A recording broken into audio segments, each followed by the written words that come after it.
Good morning. We are live at Fort Hood, Texas, the scene of this terrible, terrible tragedy. Maggie is off today, and Debbie Turner-Bell is with us in New York. Good morning, Debbie. Good morning, Harry. It is such a tragedy and so unexpected, especially on an Army base. President Obama talked about that in his statement yesterday.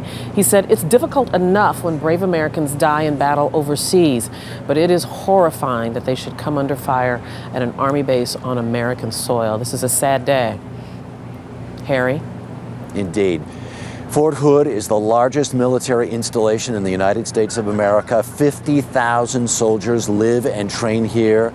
They send troops to Afghanistan. They send troops to Iraq.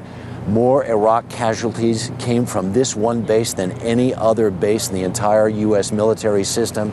They are very accustomed to sending soldiers into harm's way. This is the headline this morning. Killeen is the little town right next door to Fort Hood, and this is the headline in the Killeen Daily Herald: Massacre on Post. Don Teague is a former military man, flew helicopters in the reserve, trained here himself. He's with us now from the very latest on post here at Fort Hood. Don, good morning. Good morning, Harry. For several hours yesterday, military officials told us that the suspected gunman in this case was dead. We now know he is very much alive and hospitalized with gunshot wounds. What we don't know for certain is why he started shooting.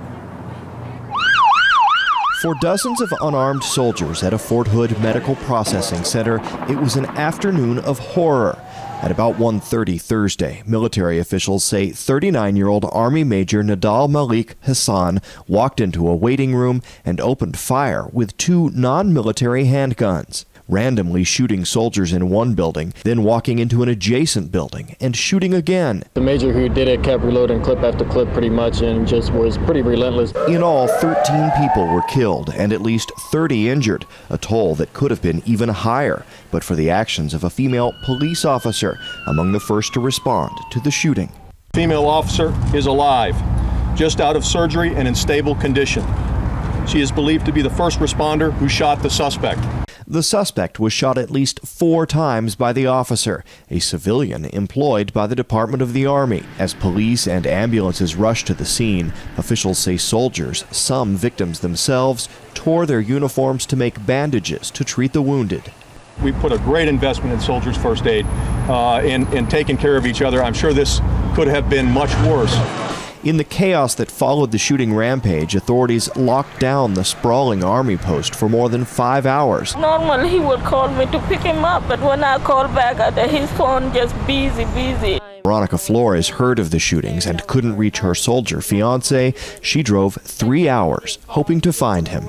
I didn't know what was going on. I was very, very scared and nervous, and I just wanted to know if he was all right and everybody else around him.